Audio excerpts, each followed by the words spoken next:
Evangelho de João, ou Evangelho de Jesus, segundo escreveu João, como queira, capítulo 1, 15 e 17, que diz: João testificou dele e clamou, dizendo: Este era aquele de quem eu dizia: o que vem depois de mim é antes de mim, porque foi primeiro do que eu.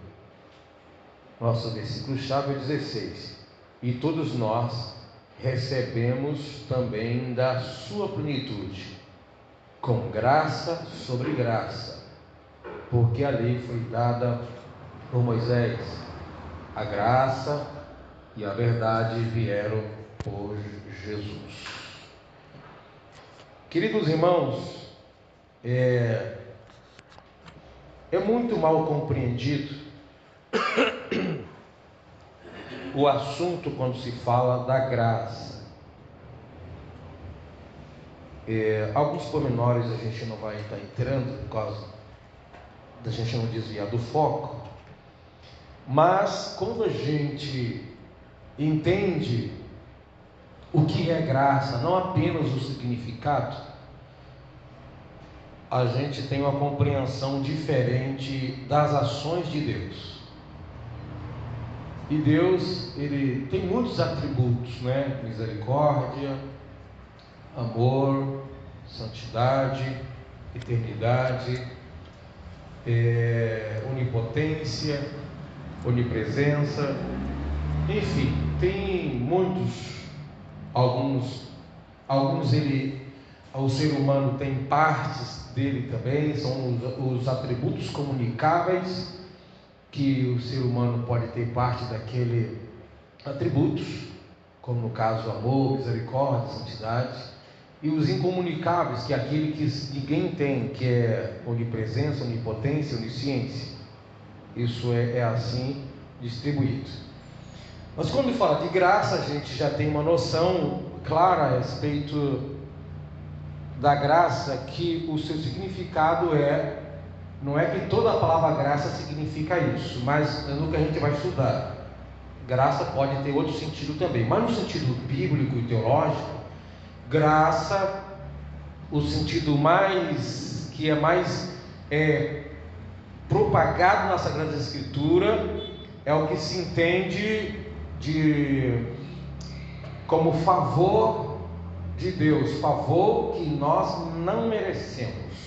É claro que favor que nós não merecemos, para alguns pode ser entendido como redundância, mas não é, porque existe favor que a pessoa merece, não é um pagamento, mas quando vem de homem para homem, é um favor pelo mérito, que é quando a pessoa está te retribuindo. Você fez um bem para alguém, alguém reconhece isso, e quando vê você precisando, vai lá e te faz um favor sem você pedir, ou talvez você até pediu um favor. Então, favor pelo mérito. Olha, fulano ali, ele é digno disso. Então você vai lá e faz, vai e faz pelo aquilo que a pessoa também já fez. Isso é um favor com mérito. Agora, quando se trata da graça de Deus em relação a nós, o favor é um favor que nós não merecemos. Nós temos dificuldade de separar isso. Por quê? Na maioria das vezes, quando nós recebemos algo da parte de Deus, a gente atribui primeiro a uma ação nossa, para depois reconhecer a parte de Deus. E na verdade não é a parte de Deus primeiro, depois a nós, certo? E às vezes tem situação que é só a parte de Deus sem ter a nossa, porque a graça é um favor que nós não merecemos. Se nós entendemos que a graça significa favor que nós não merecemos, na prática a gente deveria se sentir mais fortalecido e mais alegre por entender que Deus, ele não fica assim achando que tem dia que ele vai estender mais a sua graça por nós, porque naquele dia você teve mais fé, naquele dia você orou mais, naquele dia você meditou na sua palavra, aí naquele dia ele se manifesta de forma graciosa. Aí naquele dia que você não fez por algum motivo, aí Deus já recolhe um pouco da graça. Então isso não seria graça, certo? Não seria graça, Porque, não, ele orou mais, então eu vou dar mais. Certo que em alguns casos Deus não dá porque a pessoa não buscou. Mas se Deus fizesse só quando o ser humano fizesse alguma coisa, não seria graça, favor merecido, porque seria uma troca. Eu só faço se você orar, não seria graça. Eu só faço se você jejuar. Deus nos dá uma condição para Ele ser gracioso para conosco, mas não é uma forma de pagamento. Não é uma forma de pagamento, ainda que muitas atitudes nossas, Deus vai nos retribuir, nos galardoando, certo? Nos galardoando. Entretanto, quando se fala da graça de Deus, não é galardão. Graça de Deus, quando fala que Deus está nos dando, Deus vai galardoar alguém, não significa que é uma recompensa, certo? O galardão não é uma recompensa da graça, no sentido de que você só graça, porque se é galardão, é pelo que você fez. Ninguém recebe galardão pelo aquilo que não fez. Agora a graça, ela vai além disso, porque vai ter vez, você vai encontrar pessoa, preste bem atenção, você vai encontrar gente que é tão forte espiritualmente, e a gente não consegue encontrar uma explicação. Aí você fala, mas é porque a pessoa ora bastante. Nem sempre. Você vai encontrar pessoas que não oram tanto, e é mais forte do que algumas pessoas que vivem de joelho. Porque é por causa da fraqueza que algumas pessoas têm. Tem gente que é mais fraca, tem gente que é mais forte. Isso a Bíblia vai deixar claro. Então o que acontece? Tem gente que ele já ora bastante. Não é para ter mais força do que alguém, mas exatamente por ser mais fraco do que outros. Você está entendendo? Agora, independente se a gente faz muito ou pouco, você sempre vai ganhar o máximo que você fizer. Mas independente disso, o que nos torna, o que precisamos ser, é um ato da graça de Deus, favor que nós não merecemos. Então você vai encontrar pessoas que você não vê motivo dela ser alcançada por alguns bens de Deus, e ela é alcançada, enquanto tem outro que paga tanto preço e não alcança. Por que Deus não fez por aquele que buscou tanto? Eu não sei dizer. E por que temos que não buscou tanto e recebeu? Isso eu sei dizer. Graça. Está entendendo? Por isso que a gente não pode medir um com o outro. Por que fulano ora menos do que eu e ele tem mais? Isso se chama graça. Agora, por que eu não tenho igual a ele? Eu não sei. Porque a graça não tem ao contrário. A não ser que seja para o próprio bem da pessoa não receber. Aí seria um ato da graça também. Então, assim, graça a favor que nós não merecemos e Deus faz por nós. Não confundir graça com misericórdia. Graça é Deus te dar o que você não merece. Misericórdia é Deus não te dando. Graça é Deus nos dando. Misericórdia é Deus não dando. Então, graça, Deus te dá o que você não merece, e misericórdia, Ele não te dá o que você merece. Esse ato, isso que você merece é coisa ruim. Então, o que a gente merece? Castigo, punição, cobrança, inferno, lago de fogo. E aí, mas porque você crê no Evangelho, Jesus é misericordioso, Ele não te dá a condenação, Ele não te lança nas profundezas do inferno, que é o do ser humano. Todo mundo merece, mas Ele é misericordioso, não nos dando o que a gente merece. Não é o que a gente precisa. O que a gente merece, Ele não nos dá. Agora, na graça eu não tenho como dizer que vou conquistar algo da parte de Deus, eu não mereço aquilo, e Deus fala, vou fazer assim mesmo. Eu não sei se é Lucas ou é Marcos que diz assim, que Deus é benigno até para os ingratos e maus. A Bíblia diz que quando vem a chuva, vem para o justo e vem para o injusto. A Bíblia diz assim, para a gente dar o exemplo que Deus, como nosso Pai, dizendo assim, que é para a gente amar, isso é um traço de Deus em nós, amar aquele que nos odeia, orar por aquele que nos persegue, para que sejais filho do vosso Pai que está no céu. Se vocês saudar só as pessoas que te saúdam, que diferença tem você do ímpio?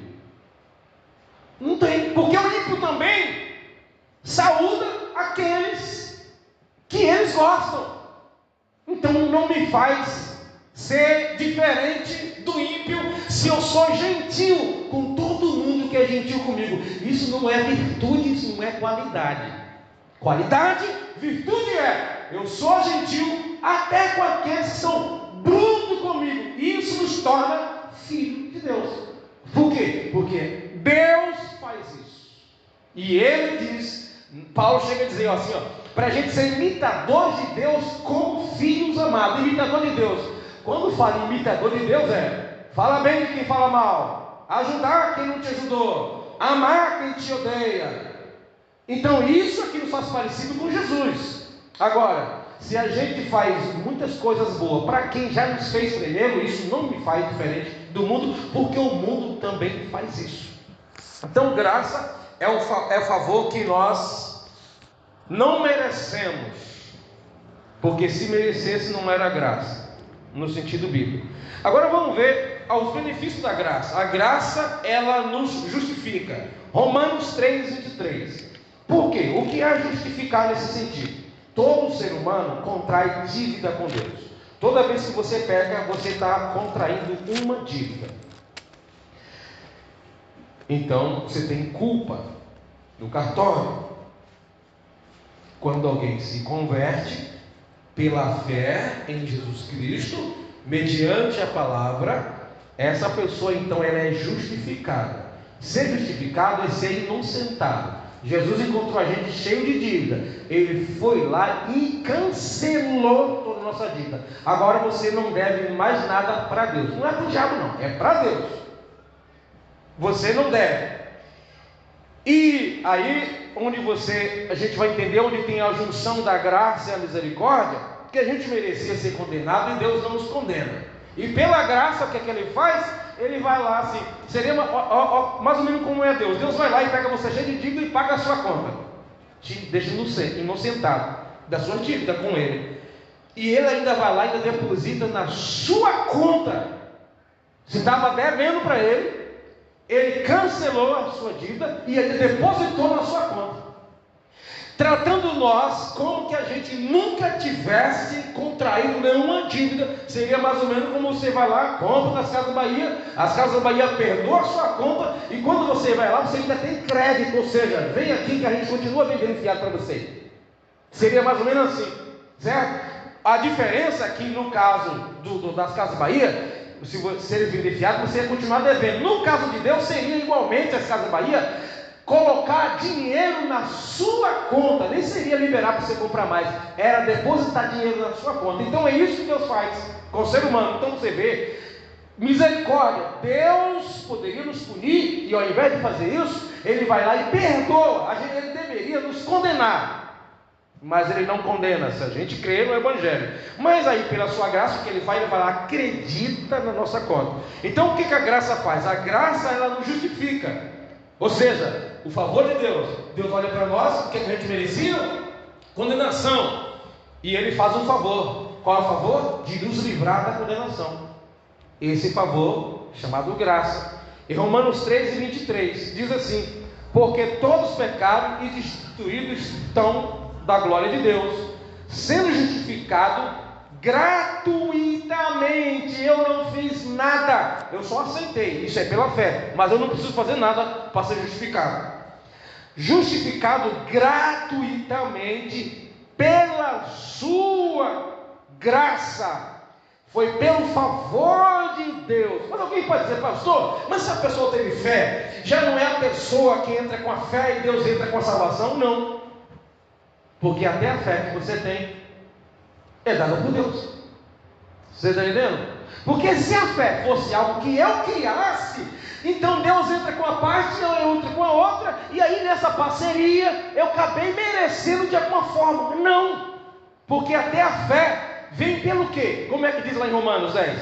A fé vem pelo ouvir, ouvir pela palavra de Deus. Então foi a palavra de quem? De Deus, que fez o quê? Gerou fé em mim. Não é uma fé que eu criei a partir, não. Eu não estou crendo, mas a partir de eu vou começar a crer. Não, se você tomar essa atitude, já é uma ação de Deus. Então nós não merecemos nada de bênção, tá? De bênção nós não merecemos nada, nem orando muito, nem orando pouco. Ele nos dá a condição: clama, busque, ore. Mas até a força que você vai ter para orar, Ele que está te dando. Não tem como fugir da graça, irmão. De todo jeito é pela graça. Não, Deus fez um favor para mim, mas Ele fez esse favor porque eu fiz tal coisa. Não é isso, senão não seria graça.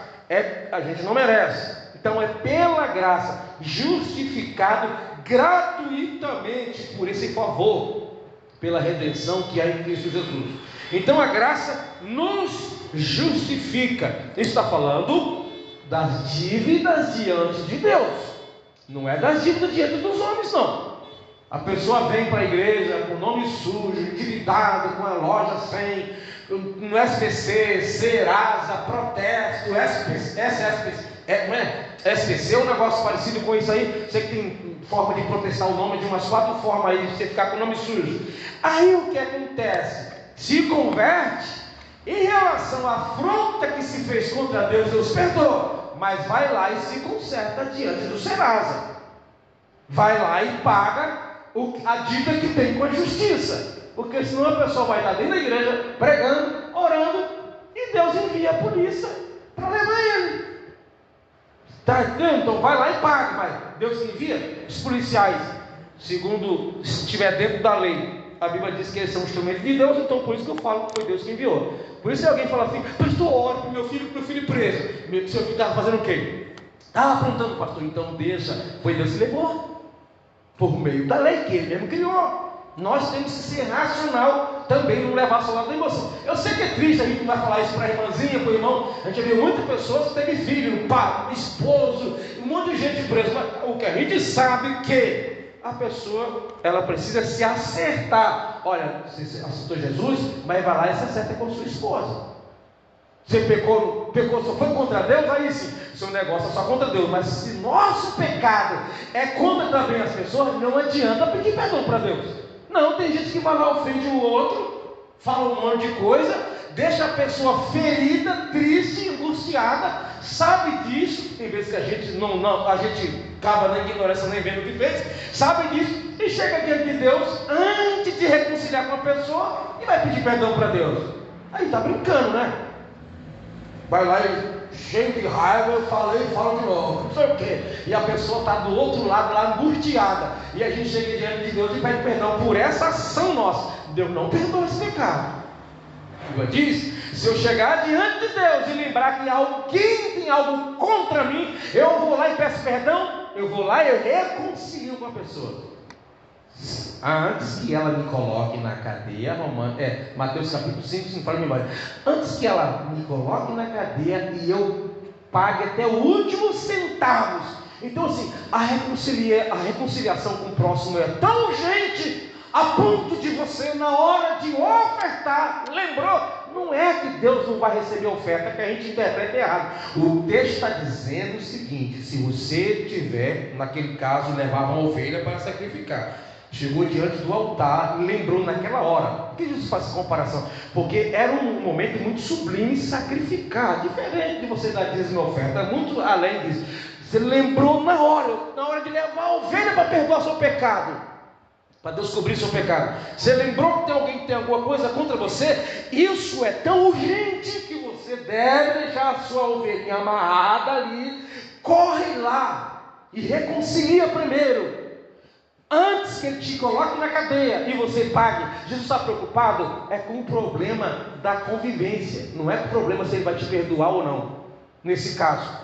Só que se a pessoa lembra disso e mata o cordeiro sem reconciliar com outra pessoa, vai ter dificuldade de Deus tratar com ela. A mesma coisa se eu peço perdão para Deus magoado com alguém, é a mesma coisa de não pedir. Se eu estou com raiva, com ódio de alguém, não estou engolindo a pessoa, não adianta chorar, porque Deus vai dizer o que a gente fala, né? Isso é lágrima de crocodilo. Que diz que até o crocodilo chora, não sei, nunca vi. Lágrima de crocodilo. Então, meus amados irmãos, nós precisamos assim entender que quando se trata de nós e Deus, nós não merecemos nada. Mas há momentos que até aquilo que nós não merecemos, que Deus está disposto a nos dar, pode ser interrompido. Ele não merece de forma alguma, mas ele pode impedir que eu faça o que eu quero dar de graça. Seria mais ou menos assim: você chega para dar um presente para uma pessoa, você não pediu nenhuma exigência, não exigiu nada, mas a pessoa, ela pode rejeitar o que você está dando. Deus não obriga a gente a receber.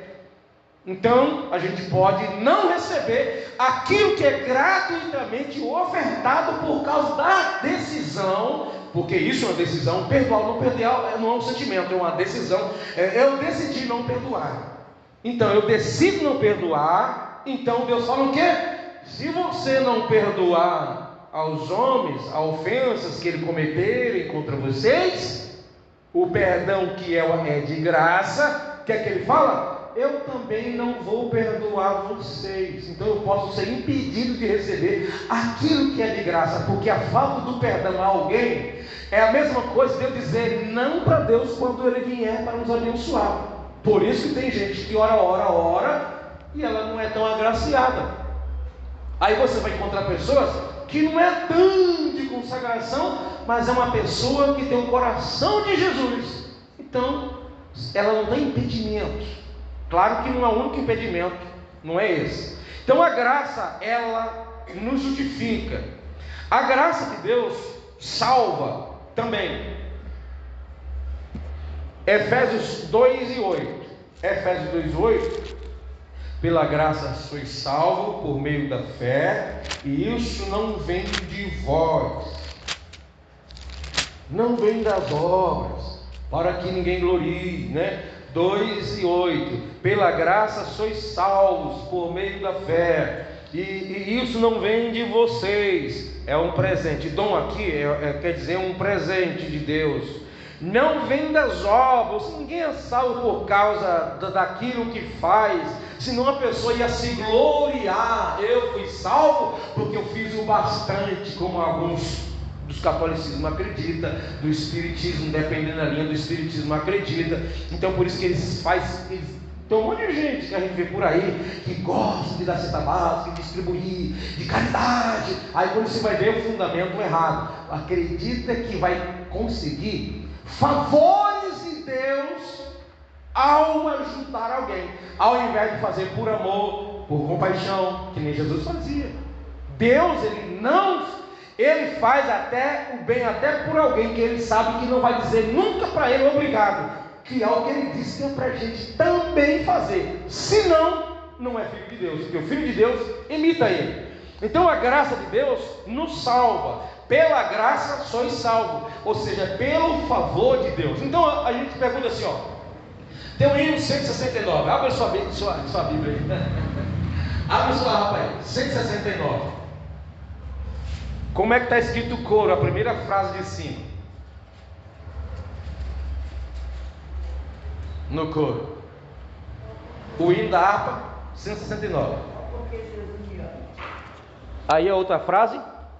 Eu não posso te explicar. Isso. Você está falando com o pecador esse hino aí. Sabe o motivo que Jesus me ama? Não tem explicação. E aí você fala o quê? Qual é a próxima frase? A ti também te chamo, porque me salvou. Da mesma forma que eu não tenho como explicar porque Jesus me ama, mas Ele me ama. Ele faz a mesma coisa por você. Não tem motivo. Mas por que Deus amou alguém? Porque essa pessoa foi muito boazinha. Não, Jesus salva a pessoa é na hora que ela está perdida. Ela não fez nada de bom antes para ser salva. Isso é graça. Então pela graça sois salvo. Porque se Deus fosse esperar a gente ser bonzinho para Ele nos salvar, ninguém seria salvo. Porque o ser humano por natureza já é meio maluquinho, né? E aí para ele ser uma pessoa boa a ponto de ser salvo? Obrigado, Jesus. Você está entendendo? Começa a pensar, né?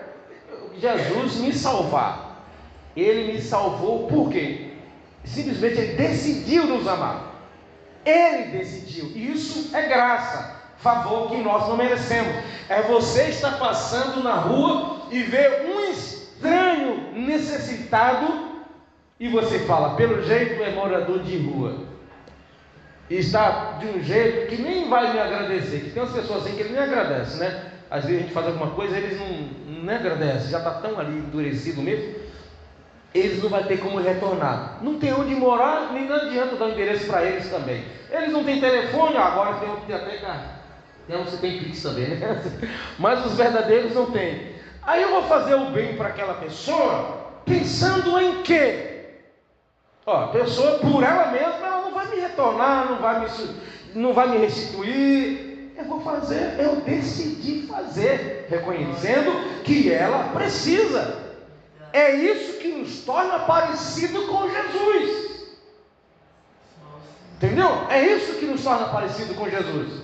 Agora a pessoa fala assim: eu sou uma pessoa boa. Toda vez que tem um irmão meu lá e minha mãe que precisa de 10 reais, eu vou lá e dou. Tudo bem, mas isso não torna a gente diferente do mundo.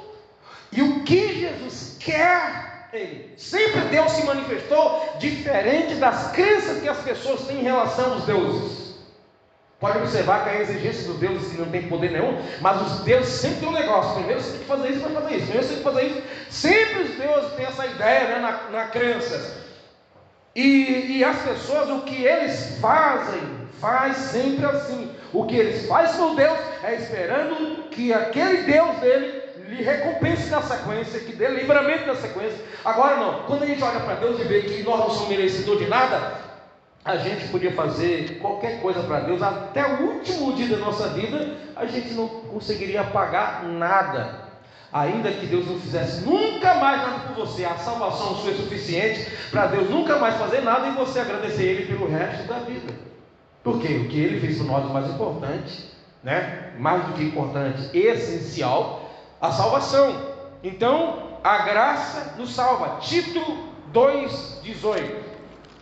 Então Deus se ofereceu por meio do seu Filho Jesus, encarnar, depois morrer, depois ressuscitar, para salvar um monte de gente que não é digno, e alguns que iam zombar dele.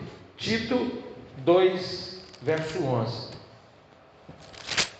que diz assim: porque a graça, lembra que é a favor de Deus, se há manifestado, trazendo salvação a todos os homens. Ou seja, a graça de Deus sempre existiu, no Antigo e no Novo Testamento. A diferença é que no Antigo Testamento essa graça não era revelada, mas já existia. Raabe, aquela mulher lá de Jericó, ser livre, não ser morta, aquilo é a graça.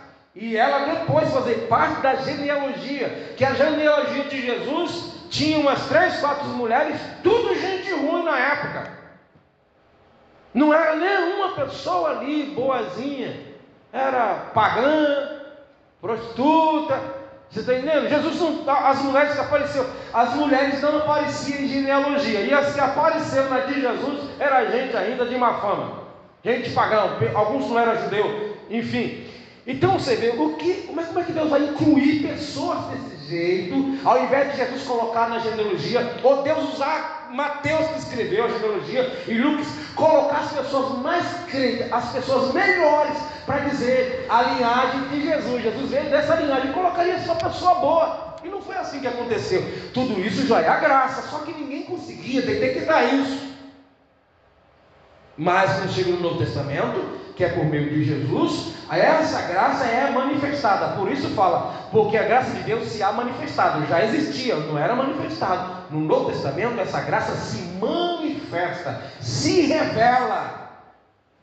Salvação, porque no Antigo Testamento é assim, tinha aqueles que Deus escolhia.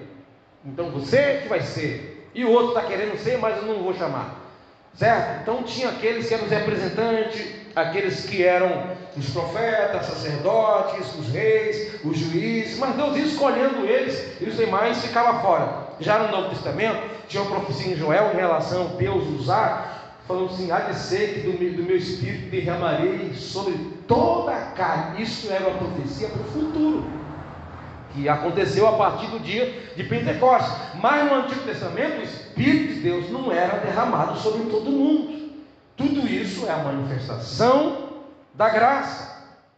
Mesmo no tempo da lei, já existia a graça. Ninguém é salvo se não for pela graça, não importa a época. Então Tito 2:11 fala que a graça de Deus já manifestada. Então a graça de Deus, primeiro ela justifica, depois ela salva. Agora a graça de Deus, ela nos torna mais forte. Então a gente foi justificado, a gente foi salvo, mas a gente nessa caminhada precisa ser fortalecido. Aí a gente vai encontrar isso em 2 de Timóteo, 2 de Paulo a Timóteo, capítulo 2, e o versículo 2. Por isso que ninguém tem, a pior bobagem do ser humano é se orgulhar por uma posição que Deus colocar a você, por uma força que você tem para fazer alguma coisa. Por quê? Porque se a gente faz o que faz, porque é pela graça, certo? Pela graça. Agora, essa graça, a gente não sabe se ela é distribuída igual para todo mundo, ou se as pessoas, é que alguns desfrutam mais da graça do que outros, porque a gente percebe que tem gente que é muito agraciada, e tem outras pessoas que é pendengando, aquela vida espiritual meia mendiga, entra ano e sai ano. A gente veio aqui para Sorocaba de São Paulo em 2007, então a gente deixou aquelas pessoas meio fraquinhas espiritualmente lá, alguns irmãos que a gente conhecia, e a gente volta até hoje lá. Alguns já não é mais crente e outros continuam, mendigando, sem força, quase parando, e entrando. Tem gente que não consegue abraçar isso, desfrutar isso. Então, se a pessoa não abraça essa graça de Deus, ele fica achando que toda a força que ele vai adquirir é simplesmente pela decisão de fazer algo. Então, no dia que ele não faz, na sua própria mente, ela se sente: hoje eu estou arrasado porque eu não consegui fazer hoje o que eu fiz ontem. Você entende que toda a sua força é pela sua própria decisão de escolha. Eu preciso fazer o que é certo, preciso ser fiel, mas eu tenho que entender que, independente do que eu faço, é pelo favor de Deus que eu estou firme. Paulo chega a dizer assim: olha, não que sejamos capazes de por nós mesmos, ninguém é capaz. 2:2 que diz, deixa eu ver se é isso mesmo, é 2 Timóteo, ou é 1 Timóteo, Jesus? É o versículo primeiro, não é o 2, é o primeiro. Tu, pois, meu filho, Paulo falando de forma carinhosa com Timóteo, chama de filho. Faz o quê? Como é que está escrito na Bíblia de vocês? Fortifica, seja fortalecido, receba força. Meu filho, fortifica-te na graça que há em Cristo Jesus. É a ação de Deus em nós que nos fortalece. Não é a nossa decisão de buscar alguma coisa. Deus quer que busquemos, mas se Deus não agir, não acontece nada. Eu oro, leio a Bíblia, mas eu não permito que Deus entre em ação trabalhando nisso. O que eu vou fazer não passa de penitência. É isso que a gente tem que pensar. Que as pessoas batem no peito. As pessoas não sabem por que eu consegui. Não sabem o preço que eu pago. Irmão, eu fico indignado quando eu vejo pessoas fazendo esses negócios. Agora, graças a Deus, pararam essa expressão, né? Mas antigamente era um tal de pagar preço. Ah, pastor, rapaz, você conseguiu sua casa, hein? Pastor, muitas lágrimas. Paguei. Eu sei que tem vezes que a gente vai chorar e tem que chorar, mas se Deus não receber a lágrima, não acontece nada. E a nossa lágrima não torna a gente merecedor. No final é tudo graça. Que a pessoa ruim, sem Deus, às vezes nem lágrima tem. Vocês entendem? Então fortifica-te, seja fortalecido, Timóteo, pela graça que há em Cristo Jesus. Isso é, Timóteo, dependa de Deus. ore, jejue, vai à igreja, mas aprenda a depender de Deus, porque às vezes a gente faz tudo isso, mas não depende de Deus. Não sei se você sabe, mas tem uns irmãozinhos por aí, de vez em quando, que quando eles estão em aperto, ele fala assim: ó, o que vier a mim, de maneira nenhuma lançarei fora. Estava orando a Deus e chegou lá em casa, lá uma pessoa da bocada lá. Eu sabia que aquilo que ele estava trazendo não era de origem boa, mas eu entendi que era Deus usando ele. Você já sabe que a origem do negócio não é de Deus e você acha que é Deus usando. Que tal entender que é o diabo testando você? Verdade. Você está entendendo? Eu confio em Deus. Aí quando chega no tempo da política, sai pedindo 10 cimento para um metro de areia para outro, uma roupa para outro, um paletó para outro. E você sabe que político não pode fornecer esses bens no tempo de campanha, que isso é corrupção. Ah, irmão, tem igreja que constrói, que reforma no tempo da política. Chega no tempo da política, procura um vereador. Que tal o senhor fornecer para a gente aí 2 latas de tinta para pintar na nossa igreja? Aí ele fala assim: vou fornecer, mas você vai votar em mim. Anuncia lá na igreja para votar em mim, mas não pode falar para ir. Cuidado, porque senão. Aí foi bênção de Deus. Não é bênção de Deus nada, irmão. Bênção nada. Inclusive, muitos pastores se corrompem nesse período. Aproveita esse período para construir. Quantas igrejas não é construído nesse período? Aí depois vai colocar a culpa em Deus. Não, irmão, foi o outro que ajudou lá. Não, tira Deus desse negócio aí.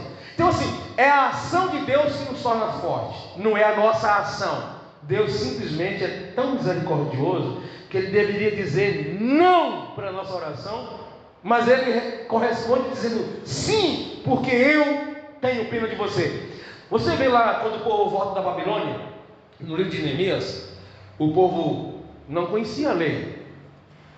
Não conhecia a lei. O povo passou 70 anos na Babilônia. Então o povo que voltou para a terra, a gente fala voltar, quase ninguém tinha ido. A maioria que tudo nasceu na Babilônia. Não tinha sacerdote lá para conduzir eles, não tinha tempo, então esse povo não conhecia a lei. Quando esse povo está na sua terra, depois que é liberado para voltar, e eles começaram a falar a palavra de Deus para o povo percebeu o quanto eles estavam longe da vontade de Deus e começaram a chorar.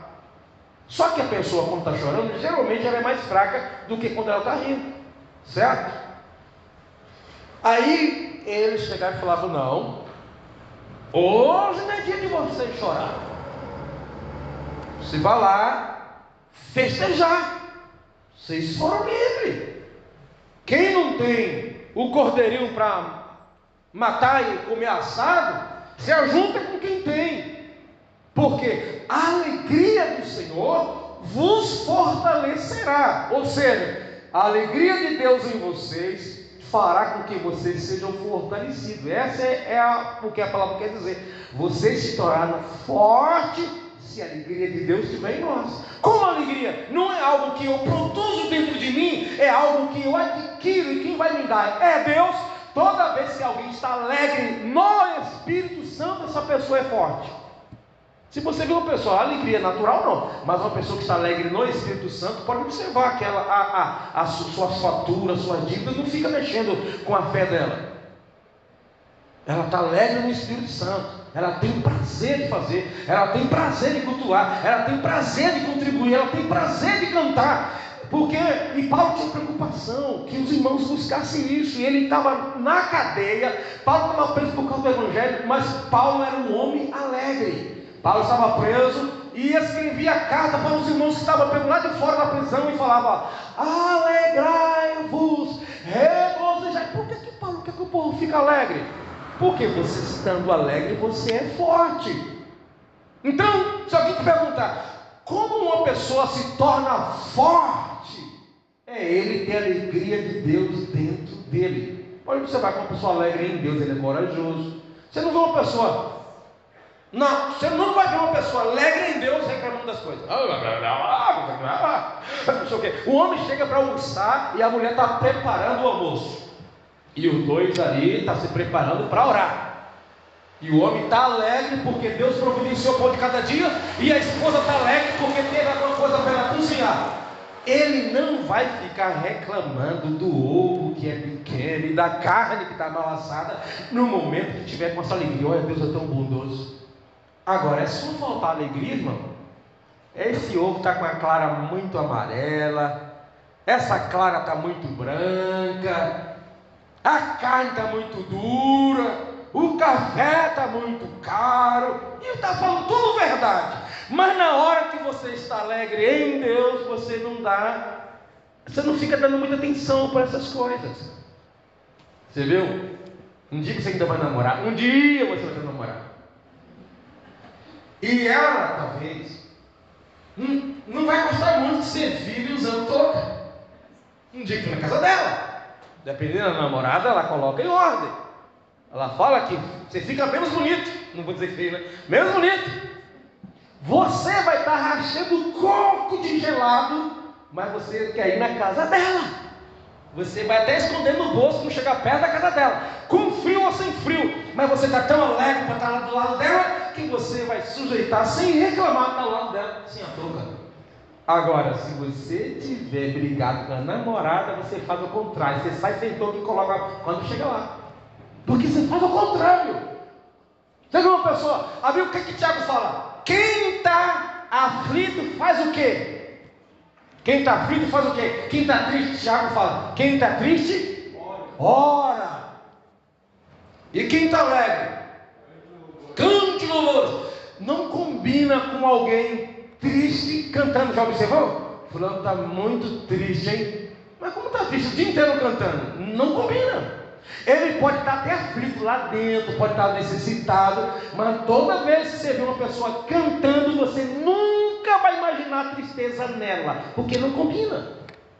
Toda pessoa que anda cantarolando, ela pode estar assobiando, porque está entendendo, aquilo vem da sua mente. Agora, se uma pessoa, ela não, você pode estar parado sem cantar, sem orar, não quer dizer que esteja triste, mas não combina com a gente. Então Paulo está dizendo assim, alegrai-vos, por quê? Se não tiver alegria, a gente desanima, e isso em qualquer área, pode ser psicologicamente, espiritualmente. Então, você vê uma pessoa que gosta de cantar, às vezes a pessoa nem está cantando, porque ela mesmo tem vergonha da própria voz. O que é que ela faz? Ela coloca o hino inteiro, o dia inteiro o hino cantando na casa dela.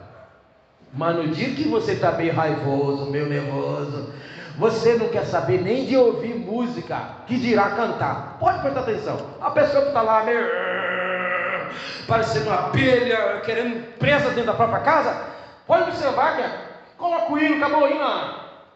Não atende celular, não quero saber, se der certo eu como, se não der tempo no almoço, não sei o que, eu vou sem blusa mesmo pro frio, não vou procurar não. Você está leve, você fica paciente, mesmo quem não é paciente. Na alegria você tem mais paciência. Gente, a alegria nos fortalece nossos ânimos. Você está tão alegre, e aí você vai receber um chazinho da moça que você vai estar namorando lá na frente. Ele falou para mim que está tranquilo, então eu posso colocar para frente, né? Quanto mais demorar, melhor. Aí eu pego aquele chazinho que não está muito bom, mas você olha para ela assim e você fica assim, está tão entretido na beleza da moça que você está achando, ainda que ela não seja moça, você está achando em quase que você acha, que você tomou um chá depois que caso você vai falar, que chazinho que era ruim, mas não é para você dar atenção. Gente, a alegria muda. A alegria, como é que fala em provérbio? Que um coração alegre faz o que mesmo? Quer dizer que uma pessoa que não tem alegria é menos bonita. O coração alegre, a formoseia, deixa a pessoa mais bonita, gente. Sem contar que faz um bem para a saúde que só, hein? Você nem imagina. Mas eu sei que vocês já pesquisaram isso. Então a graça de Deus nos torna forte. No meu Timóteo, gente, segundo Timóteo, agora vamos ver na segunda carta de Paulo aos Coríntios, capítulo 12. Glória a Deus. A graça, o favor, por isso, cada dia, cada conquista. Irmão, como é que você conseguiu isso? Foi a graça de Deus. Mas você não orou? Orei, mas foi pela graça de Deus. Mas você não jejuou? Mas eu jejuei porque foi pela graça de Deus. Gente, nós temos que viver com isso na mente. Se a gente estiver assim, a gente vai murmurar menos. E toda vez que a gente for murmurar porque faltou algo, você vai olhar por tudo que você conseguiu, e a quantidade que a gente conseguiu vai fazer a gente ver ali a graça de Deus, e não pensar naquela que a gente não conseguiu. E vai ficar alegre. Capítulo 12 e o versículo 10. Paulo diz assim: porque eu sinto prazer em que mesmo?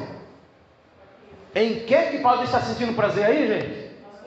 Nas fraquezas. Fraqueza aqui não é fraqueza espiritual, é fraqueza aqui, pelo resultado daquele espinho na carne que esbofeteava ele se sentia um pó.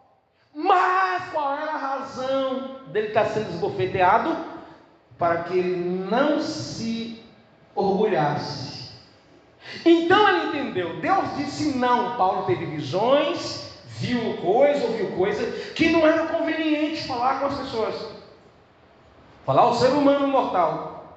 No começo do capítulo 12, ele está até meio tímido, não querendo falar, e começa até dizendo assim: eu conheço um homem que há 14 anos, se é no espírito, se é no corpo, fora do corpo, eu não sei. Eu só sei que foi arrebatado até o terceiro céu e lá viu coisas inefáveis, que não é lícito falar ao homem. Aí o versículo 7: para que não me exaltasse pelas excelências das revelações. Deus já sabia que ele ia se exaltar. Foi-me dado um espinho na carne, a saber, um anjo de Satanás foi lá e colocou em Paulo, para me esbofetear, mais ou menos bater com a mão fechada na cara da pessoa, a fim de não me exaltar. Agora você percebe que a gente quer que Deus trabalhe em nós, sempre assim, Deus chegando e começa a moldar com a própria mão o nosso coração, fazendo um negócio assim, sem interferência de mais nada. Você percebe na casa de Paulo aqui, não foi as mãos de Deus não, foi um favor. Mas como é que Deus fez? Satanás tem liberdade muitas vezes para fazer coisas na vida de um servo de Deus. Lembra de Jó? Satanás teve liberdade de tirar tudo de Jó. Fez raio, fez fogo, fez saraiva, fez vento, tempestade, fez gente roubar, assaltar, e fez uma tempestade que matou os filhos dele numa tacada só. Aquilo foi tudo Satanás. Mas por quê? Deus falou assim: vai e faça, e você vai ver que ele não vai negar. Deus deu liberdade. Se Deus falasse não, não. E Deus fez por 2 vezes, né? Tirando também a saúde. E no caso de Paulo, o próprio Deus se utiliza de um ser maligno para cumprir o propósito dele. E nesse caso não adianta expulsar que não sai não, certo? Deus atribulou a vida de Saul por causa da sua rebeldia. Diz que uma certa altura, quando Deus consagra Davi para ser rei, ia demorar um bom tempo para ser rei ainda. Aí diz que o Espírito de Deus apoderou de Davi, e o Espírito maligno entrou em Saul. Olha, o Espírito maligno, o Espírito de Deus entrando em Davi, e o Espírito maligno entrando em Saul. Diz que um Espírito maligno da parte de Deus. Tenta imaginar. Quando Deus quer cobrar de alguém, ou que Deus quer tratar de alguém, Deus pode se utilizar de catástrofe, Deus pode se utilizar de chuva, Deus pode se utilizar de vários. Por isso que a gente tem que viver na dependência de Deus. Seja lá qual for a origem do negócio e como é que vem a intenção de Deus, a gente tem que depender dele. Porque Paulo só aguentou mesmo por causa da graça. Aí ele fala assim: a fim de me não exaltar, há cerca de 3 vezes orei ao Senhor para que desviasse de mim. E me disse, qual foi a resposta de Deus? A minha graça. Essa graça de baixo seria assim: a minha graça, Paulo, é suficiente para te dar força para você superar esse sofrimento. Eu não vou tirar o sofrimento de você, Paulo, mas eu vou te fortalecer para você aguentar.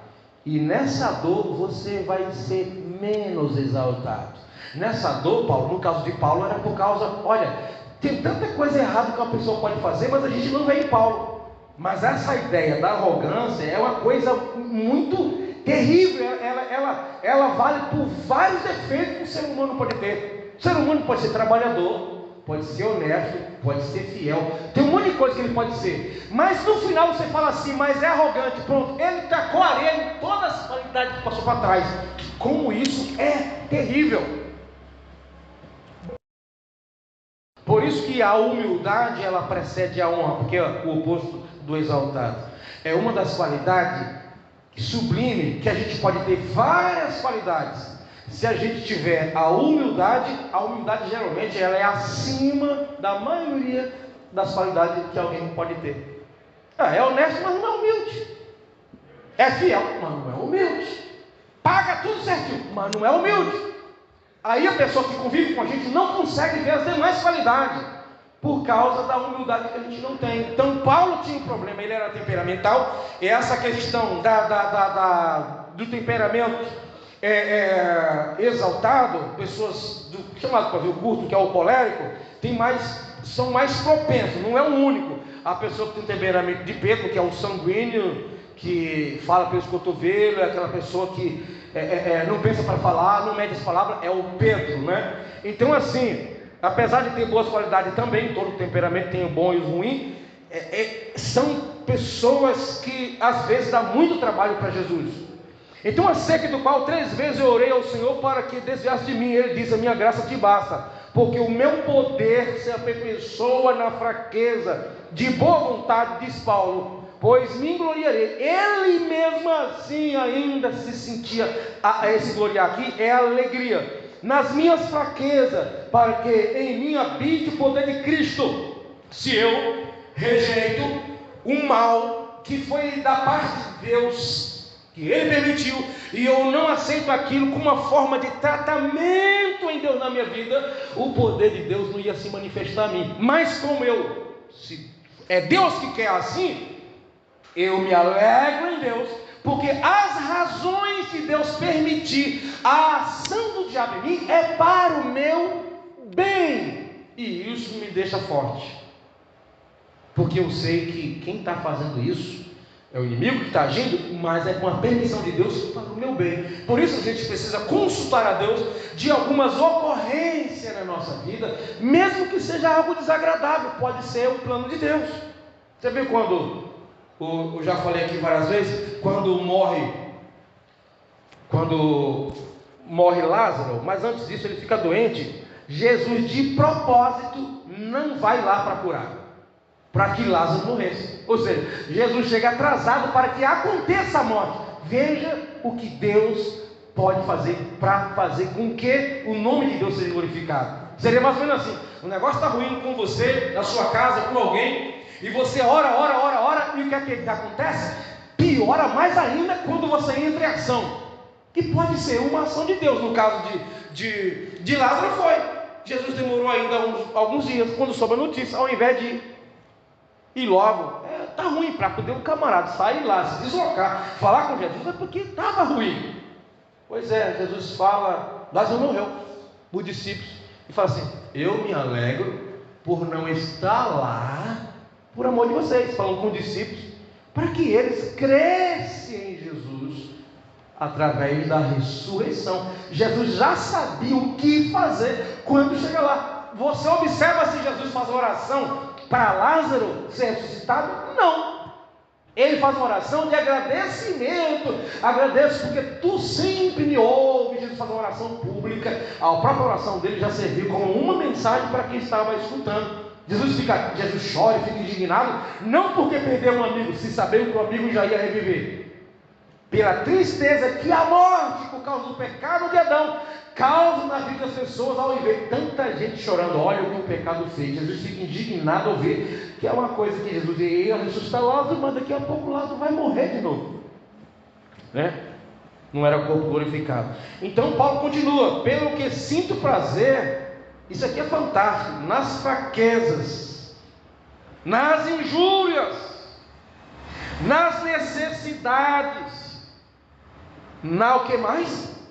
Perseguições. Onde? Olha como que é.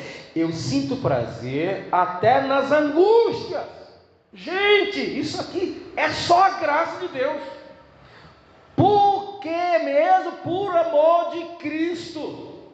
Porque quando eu estou fraco, estou acabado, acho que não vou conseguir, de repente uma luz acende, então eu sou forte. Para acontecer isso aqui, e o camarada não se desviar, não juntar o pau da barraca, o que é? É uma ação de Deus. Paulo está orando e Deus está dizendo não. Então, qual é o resultado da oração de Paulo? A respeito disso aqui, nenhuma. Deus não ouviu a oração dele. Deus disse, não, a minha graça te basta. Ou seja, o meu favor é manter você firme mesmo nesse sofrimento. Paulo, quando compreende isso e sabe qual é o motivo de tudo isso, então ele se alegra mesmo no momento de necessidade. Você vai ver que no versículo 10, Paulo fala de várias coisas que acontecem com ele: perseguição, angústia, necessidades, injúrias. Está dizendo que além de ter o espinho na carne que a gente não sabe o que era, ele tinha problema de relacionamento com as pessoas por causa de Jesus. Quando ele fala assim, perseguição, isso aqui é um problema com gente. Ele fala as injúrias, isso é com as pessoas. Porque quando é um problema interno entre eu e Deus, que eu consigo falar com Deus e choro, a gente até consegue aguentar um certo ponto, mas o problema é, você já tem os seus problemas internos, você já tem a sua situação de Satanás que está ali fazendo um monte de coisa, esbofeteando, e ainda aparece gente querendo te matar, porque a perseguição no tempo da igreja não era falar mal da igreja, a perseguição no tempo da igreja primitiva era caçar os crentes para matar, por causa do nome de Jesus. E Paulo disse que nessa situação conseguia sentir prazer no sofrimento. O que é isso? Um crente forte. Porque Paulo orava mais do que todo mundo? Com certeza não. Mas porque a graça de Deus mantinha Paulo firme. É o favor de Deus. Por isso a gente tem que sempre agradecer a Deus por tudo que a gente é, por aquilo que a gente faz. Porque tudo é Ele, é por Ele, é para a glória dEle. Deus fica muito triste quando a gente começa a atribuir muitas coisas. Eu estou firme na fé porque eu fiz isso. Não, faça isso. Isso te ajuda a ficar firme. Sim, se Deus atentar pelo que você faz.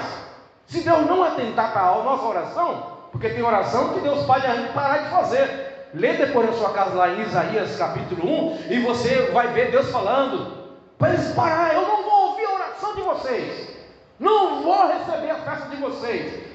Isaías 1, a partir do 11, você vai ver Deus dizendo: quem foi que pediu para vocês trazer aqui animal para sacrificar? Quem foi que pediu? Foi o próprio Deus que constituiu. Mas naquele momento está dizendo: eu não tenho prazer no sacrifício que vocês fazem, na oração, no jejum. Não tenho. Agora você quer ver? Vocês querem que eu receba isso de vocês? Vai lá, mude de vida, aí eu vou receber. Vai lá, limpa a mão de sangue de vocês, ajuda as viúvas e os órfãos, e aí volte, faz a oração de vocês, faz a festa, aí eu vou ouvir. Porque tem atitude física nossa que atrapalha coisas espirituais. Não é só coisa espiritual que atrapalha o espiritual, tem coisas físicas ou sociais, como na lei de Moisés, as viúvas teriam que ser cuidadas pelas pessoas, os órfãos também, porque tinha muito, não é hoje, mas na época tinha muito. Na época, hoje a maioria dos soldados são solteiros, mas antigamente eram casados. Então os homens tinham muitas mulheres. Quando morria um homem, ele deixava 5, 6 viúvas. Então tinha muita viúva em Israel. Eles tinham muitos filhos. O camarada morria, deixava um monte de filho órfão, porque as mulheres não trabalhavam para ajudar o marido, só cuidava para edificar a casa. Então era uma lei cuidar, certo? Então o que acontece? O povo estava preocupado em reformar sua casa, construir sua casa, até ir à igreja no templo sacrificar, mas não estava cuidando das viúvas e dos órfãos. E Deus falou: o quê? Eu não vou ouvir a oração de vocês, não vou receber o jejum de vocês, as festas de lua nova que vocês fizeram, não vou estar com vocês nisso, não, porque vocês têm sangue na mão. Qual é o sangue? Deixando as viúvas e os órfãos morrer de fome. Sangue na mão. Então você percebe como que é? Mas aí quando a gente vai lá e faz a vontade de Deus, Deus corresponde isso, e por sua graça nós somos fortalecidos. Então, irmãos, tem pessoas que é fortalecida, ou seja, todo cristão forte, primeiro é por causa da graça. eu tenho que reconhecer. Se Deus me usar para alguma coisa, foi pela graça. Porque eu não mereço Deus me usar, nem orando, nem não orando. Eu não mereço. Isso é graça. Mas por que Deus fez? Porque Ele quis. Graça não merece, mas eu quis fazer. Mas rapaz, como é que você vai ajudar a pessoa que só que fez o mal, nunca te ajudou, você nem sabe o que é um estranho. Eu decidi fazer, deixa fazer o bem. É mais ou menos assim que Deus faz por nós. A Bíblia diz assim, ó, que Deus amou o mundo de tal maneira que enviou o seu Filho, para que todo aquele que nele crê não pereça, mas tenha vida eterna. A Bíblia não diz que Deus era tão poderoso que enviou o seu Filho, que Deus é tão onisciente que enviou o seu Filho, que Deus é tão onipresente que isso fez Ele enviar o seu Filho, não. Deus amou o mundo de tal e de uma forma tão grandiosa. Mas o que fez Deus nos amar grandiosamente? Ele decidiu amar, porque ninguém merece ser amado por Deus, porque o seu amor por nós é a graça. O Pedro, mas outro discípulo vai lá e cura um homem pelo poder de Deus na Porta Formosa, um homem com mais de 40 anos, coxo de nascença. Atos capítulo 3. E o homem sai saltando de alegria, e a multidão cerca eles, porque aquilo já fazia tempo que não acontecia. Aí eles ficaram preocupados, ao invés de se orgulhar, e começou então a perguntar: por que vocês estão olhando para nós? O último versículo que eu vou ler para vocês, para a gente parar. Por que vocês estão olhando para nós? Estão admirando a gente por quê? Gente, isso era algo mais do que lógico para as pessoas ficarem assim, né? Um negócio aqui, a gente nunca viu isso. 13:11. E apegando-se ele a Pedro e João, todo o povo correu atônito para junto deles, no alpendre chamado de Salomão. E quando Pedro viu isso, disse ao povo: varões israelitas, por que vos maravilhais disto?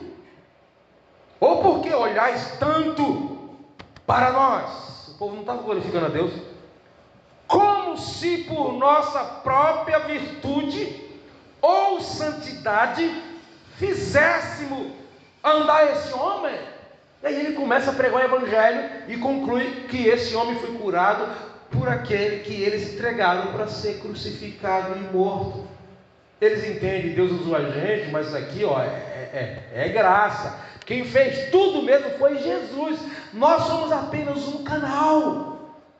Então assim, é o que a gente precisa. Deus, eu quero a tua graça para aguentar esse sol quente, esse frio, esse peso, essa dificuldade, Senhor. Você está dizendo para Deus: Deus, eu quero aquilo que eu não mereço. Faz esse favor por mim. Certo? Se a gente fala: Deus, faz esse favor porque eu tenho orado, você acabou de perder o sentido da graça. Senhor, eu sei que hoje nem orei, sei que hoje fui negligente. Hoje, Senhor, eu nem pensei em Ti, mas agora eu estou pensando. Por Tua graça, Senhor, me cura. Aí Deus fica lá calculando na calculadora do céu: 5 livros de oração durante o ano. Deus não fica calculando assim. Ele fica triste porque orar não é só para receber alguma coisa, tem relacionamento e outras coisas que a gente já falou. Não se ora só para receber alguma coisa.